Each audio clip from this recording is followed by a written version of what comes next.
Mesdames et messieurs, bonjour et bienvenue dans cette première édition de la journée.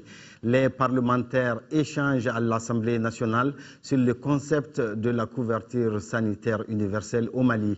La rencontre organisée par la Commission de la santé du Parlement en collaboration avec World Vision et Save Children souhaite attirer l'attention des élus de la nation sur les voies et moyens permettant la réduction de la mortalité maternelle, néonatale et infantile. Un reportage de Rachel Tessougui. Cet atelier permettra aux membres de l'Assemblée nationale de se familiariser avec le concept de la couverture sanitaire universelle. Cette couverture consiste à assurer à l'ensemble de la population l'accès aux services préventifs, curatifs, de réadaptation et de promotion de la santé dont elle a besoin. Au cours de cette journée, nous serons amenés à échanger et à discuter avec les spécialistes du secteur de la santé et de la protection sociale en vue d'améliorer les connaissances des parlementaires sur le concept de la couverture sanitaire universelle. Identifier les domaines et les actions prioritaires pour la réalisation de la couverture sanitaire universelle au Mali et de renforcer les capacités des parlementaires sur la planification et le suivi des programmes de la couverture sanitaire universelle et ses implications pour le Mali. Cette présente session a vu le jour grâce à la tenue de 2 campagnes, Tous et chacun de World Vision et la santé de l'enfant d'abord de Save the Children. Pour l'atteinte des objectifs de toutes ces campagnes et plus généralement pour la réduction de la mortalité maternelle, néonatale et infantile, les élus de la nation que nous sommes avons un rôle déterminant à jouer. Parce qu'il n'y a pas de développement ou d'épanouissement durable sans une bonne santé. Des attestations de reconnaissance ont été attribuées à quelques personnes pour les efforts remarquables qu'elles ont consentis en faveur de la réduction de la mortalité maternelle et néonatale. Première visite de terrain du chef de l'AMISMA sur le théâtre des opérations. Pierre Bouyouya et sa délégation étaient à Gao afin de rencontrer les troupes en faction, notamment le service de commandement de l'opération Serval, les bataillons nigériens et sénégalais. Constat, le cap est maintenu, mais le travail est loin d'être terminé. Le récit de nos envoyés spéciaux à Gao, Nyanya Ali Traoré et Seydou Sissoko. C'est pour constater de visu les conditions de vie et de travail des troupes de la MISMA que s'inscrit la visite de son premier responsable dans la cité des Askia. Pour nous rendre compte de la situation de sécurité et quels sont les problèmes posés, pour les encourager aussi, nous rendre compte qu'ils continuent à travailler suivant les directives, la ligne de conduite tracée par la direction de la MISMA. Premier halte, le PC opérationnel de la force Serval basée à l'aéroport de Gao. Après une entrevue à huis clos entre Pierre Bouyouya et le service de commandement de cette force, direction le quartier Boulgoudje où est installé le bataillon nigérien. Le commandant Abdraman Zataka et ses hommes ont réitéré leur engagement au chef de la MISMA de mener à bout leur mission. Le contingent sénégalais, arrivé à peine 10 jours à Gao, a aussi reçu la visite de la délégation. À tous ces hommes engagés sur le front, un seul mot d'ordre de Pierre Bouyouya. Nous sommes venus aider le Mali à résoudre les problèmes qu'il a. Pour ça, c'est essentiellement travailler avec les Maliens. Quand vous aidez quelqu'un, quand vous venez de l'étranger surtout, il faut le respecter. C'est très important. Si vous ne le respectez pas, à un moment donné, il va vous dire que même votre aide, il n'en veut pas. Donc, il faut respecter les autorités maliennes, il faut respecter les populations maliennes en particulier. Il y aura tolérance zéro contre les gens qui se comportent mal, surtout les soldats. Le représentant spécial de l'Union africaine et sa délégation ont également rencontré les autorités. Le gouverneur, entouré des préfets, a fait l'état des lieux de la situation tout en insistant sur l'accompagnement de la MISMA. C'est sur de bonnes notes que le chef de la MISMA a bouclé sa visite de Gao. Pierre Bouyouya espère revenir dans une ville totalement sécurisée. L'Ordre des ingénieurs conseille sa 13e Assemblée générale ordinaire ici à Bamako. Les ingénieurs ont examiné et adopté les rapports d'activité financiers de l'année écoulée et ont procédé au renouvellement du bureau du Conseil. Moussa Fani. Cette 13e Assemblée générale ordinaire de l'Ordre des ingénieurs Conseil du Mali est une occasion pour les participants d'examiner les rapports d'activité financiers de l'année écoulée. Il s'agit aussi de débattre de façon constructive des problèmes auxquels est confronté le Conseil. Les professionnels du secteur des bâtiments et travaux publics entendent relever les défis. Nous, ingénieurs Conseil du Mali, nous sommes tenus de participer activement à la recherche de solutions pour la reconstruction du pays et pour sa marche en avant pour un développement durable. De ce fait, nous devons faire face à tous les défis liés à ces divers phénomènes.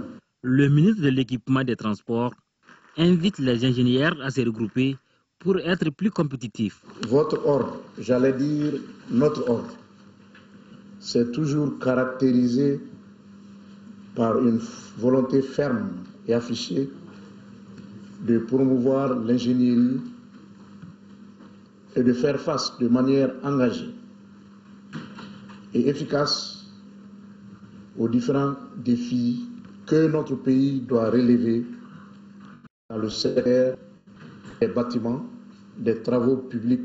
Le ministère de l'Équipement et des Transports vous exhorte à vous regrouper pour constituer des entités plus fortes, plus viables et plus compétitives.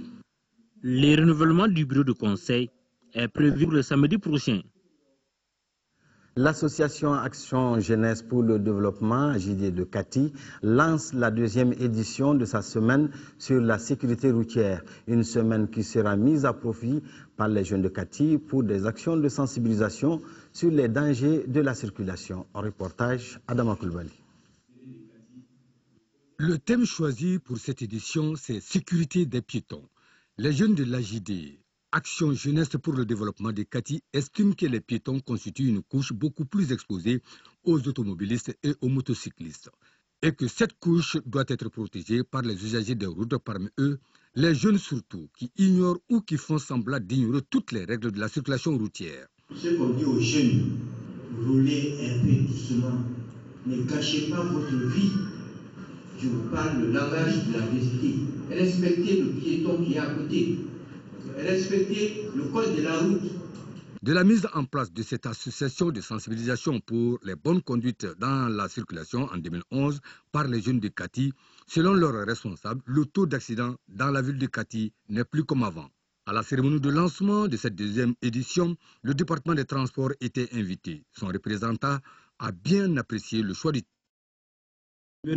choix de la Dura, j'en suis convaincu, a attiré l'attention sur la vulnérabilité des piétons. Pour la semaine, les activités de salubrité de certaines routes de la ville de Kati.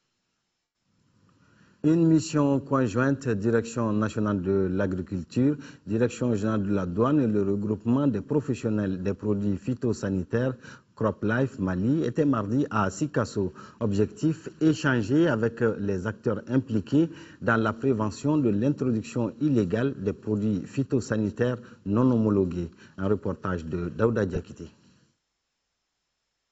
Depuis un certain moment, le constat qui se dégage est que la plupart de nos marchés sont inondés de produits phytosanitaires de contrefaçon, ce qui constitue un manque à gagner de plusieurs centaines de millions de francs CFA pour le trésor public.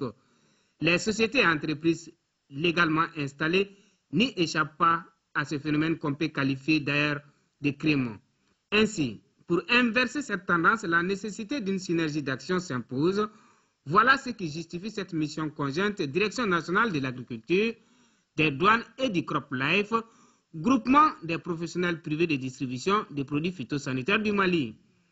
Nous sommes en début de la nouvelle campagne hivernale et c'est ce moment précis que certains opérateurs économiques choisissent pour faire rentrer des produits qui ne sont pas autorisés par le comité sahélien des pesticides. Sikasso est, à mon avis, un des endroits les mieux indiqués compte tenu de la longueur de la frontière avec les zones d'entrée de ces produits. Et donc on a choisi Sikasso pour voir avec la direction de la douane comment on peut voir ensemble pour surseoir ou tout au moins diminuer l'affluence des produits non homologués sur le marché.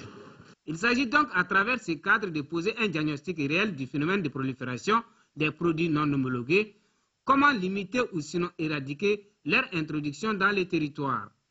Et les acteurs semblent déjà bien compris la mission. Dans un premier temps, nous sommes satisfaits de cette mission du fait qu'ils nous mettent à niveau par rapport à l'information, à la documentation. Donc à partir de l'instant, nous pensons que les agents ils auront des documents fiables, les permettant d'appliquer au mieux les dispositions de protection contre l'importation de ces produits non homologués. Les échanges avec les techniciens de l'agriculture ont surtout porté sur les moyens à préconiser pour lutter efficacement contre le trafic illégal sous toutes ses formes. Hors de nos frontières, seconde édition de la foire artisanale africaine en France. Plus de 150 exposants sont au rendez-vous de cette deuxième édition qui durera 3 jours. Malgré la crise, le Mali est présent à cette foire, un des plus grands salons consacrés à l'Afrique. Pour sa seconde édition, la foire africaine de Paris a doublé sa surface en s'installant au Palais des Congrès de Paris-Est à Montreuil pour 3 jours. 5000 mètres carrés dédiés aux affaires, à l'artisanat, au tourisme, à la gastronomie, à la mode, à la culture et à la solidarité. Une foire élargie cette année aux Antilles et à la Caraïbe. 150 exposants de la diaspora mais aussi venus d'Afrique et notamment du Mali malgré la situation politique actuelle. Le Mali est là par le biais de la Fédération nationale des artisans du Mali et dont la directrice a accepté d'acheter, réserver, acheter un stand pour les artisans maliens vu les difficultés du Mali en ce moment. Nous sommes ravis d'être là, nous avons souvent fait les fêtes du Mali à Montreuil, il y a une association, des associations, la diaspora est très forte à Montreuil. Une foire où les sociétés de téléphonie et les organismes financiers de transfert d'argent rivalisent à coups d'offres de promotion pour augmenter leur clientèle vers le continent africain. Pays invité cette année, le Tchad avec une délégation d'une 40aine de personnes pour promouvoir toutes les potentialités qu'offre le pays aux investisseurs dans plusieurs domaines. C'est une occasion pour nous de faire valoir toutes nos possibilités d'opportunités à tous ceux qui vont venir visiter la foire.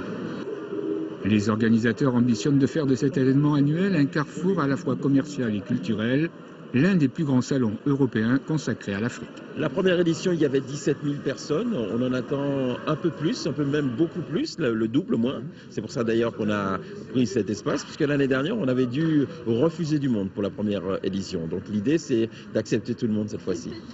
Le rêve africain est devenu une réalité. Concevoir et pérenniser l'événement à Montreuil, l'édition 2014 est déjà sur les rails. Sport, le stade malien de Bamako a battu hier après-midi le Casa Sport du Sénégal 2-0. Ce score permet aux Blancs de Bamako d'accéder au 8e de finale. Le résumé du match avec Abdul Karim Kaba. Après l'exploit obtenu à Dakar 2-1 il y a 2 semaines, le stade malien de Bamako se devait de confirmer cette avance à domicile devant ses supporters. C'est pourquoi les joueurs sont montés sur le terrain avec détermination et engagement. 14e minute, faute sur Abdoulaye Sissoko, alors que tout le stade croyait à un penalty. L'arbitre camerounais en a décidé autrement. 25e minute, sur un bon centre d'Abdoulaye Sissoko, 2 joueurs des Blancs se gênent dans la surface. Confiants, les stadistes continuent leur domination. 27e minute, sauvetage in extremis du capitaine du Casa Sport, Mamadeng Kedira, sur la ligne. 1 minute après, c'est le portier Papa Magats qui capte la frappe de Mamadou Koulibaly. Après toute cette le stade intervient à la 31e minute. À la suite d'une bonne combinaison, Mori Mayan Koïta conclut pour le stade malien de Bamako. 1-0 pour les Blancs. C'est d'ailleurs le résultat à la pause. En seconde période, devant la marée blanche, le Stade Malien de Bamako accentue sa pression. Dans le camp adverse, les Sénégalais ouvrent le jeu et initient des actions offensives sans aucun effet. 65e sur un corner de Morimakan Koïta. De la tête, Abdoulaye Sissoko meurt le ballon au fond des filets du Casa Sport. Deuxième but du Stade Malien de Bamako. Avec l'entrée de Lamine Diawara et Ibrahima Silla, la pression augmente dans le camp du Casa Sport. Rate de peu une belle d'Issaka Samaki. À la 80e, plus aucun autre but ne sera marqué. Avec cette victoire de 2-0, le Stade Malien de Bamako se qualifie pour le tour suivant des éliminatoires de la Ligue des champions d'Afrique. En Coupe de la Confédération, l'Union sportive de Bougouni s'est inclinée 2-0 devant Recreativo d'Angola. Déjà, la cause était perdue puisqu'à l'aller, les Angolais avaient gagné par 4-0. Élimination donc de l'Union sportive de Bougouni, détentrice de la Coupe du Mali, 52e édition. Ligue africaine des champions toujours avec les 16e de finale retour cet après-midi. Ce sera le tour du Djoliba AC de recevoir au stade de Modibo Keïta les Éthiopiens de Saint-Georges. Les Rouges ont un retard de 2 buts à remonter. Siragatou Sissi. Marquer 2 buts ou plus sans en encaisser. Voilà l'équation à résoudre par le Djoliba AC ce dimanche au stade Modibo Keïta en 16e de finale retour de la Ligue africaine des champions. Un tel retournement de situation, les Rouges l'ont vécu avec beaucoup d'émotion par le passé. En 2009, tour de cadrage et retour coupe la Confédération et 2012, demi-finale retour de cette même épreuve, le Djoliba avait remis les pendules à l'heure respectivement face aux Algériens de l'Entente sportive de Sétif et aux Soudanais d'Al-Hilal. Cette fois, c'est en Ligue des champions. Une autre compétition, une autre réalité, un autre défi, un autre rêve pour les partenaires de Abouta. L'équipe de Saint-Georges d'Ekpi va-t-elle subir les foudres du Djoliba? Le Djoliba quand même est un grand d'Afrique qui est habitué à ce genre de situation. On a quand même un objectif qui est de jouer la Ligue des champions cette année. Et ça passe par l'élimination des Éthiopiens. Les leçons du match aller à Addis Abeba ont été tirées au clair malgré les conditions de jeu climatiques défavorables aux Rouges. La remontée du Djoliba en national de Ligue 1 a le Saint-Georges victorieux sur lui 2-0. J'espère que la qualification sera au bout, Inch'Allah. Vu le match qu'on a livré là, l'état d'esprit, ce serait le cas, Inch'Allah. Lou Bataranti vivra son 35e match officiel de Coupe d'Afrique des clubs sur le banc avec 2 formations différentes. Le club olympique de Bamako COB et le Djoliba AC. L'avenir du Djoliba AC sur l'échiquier continental passe forcément par ce match contre Saint-Georges d'Éthiopie. Faut pas interdit aux Rouges. Au Djoliba, les prières se dirigent vers 2 choses. Atteindre tout d'abord les 8e de finale et ensuite participer à la phase de poule de la Ligue des champions. Bonne chance donc aux Aigles, Siragatou Sissé. C'est la fin de cette édition. Merci de votre aimable attention. Prochain rendez-vous d'info, 20h. Bonne suite des programmes de l'ORTM.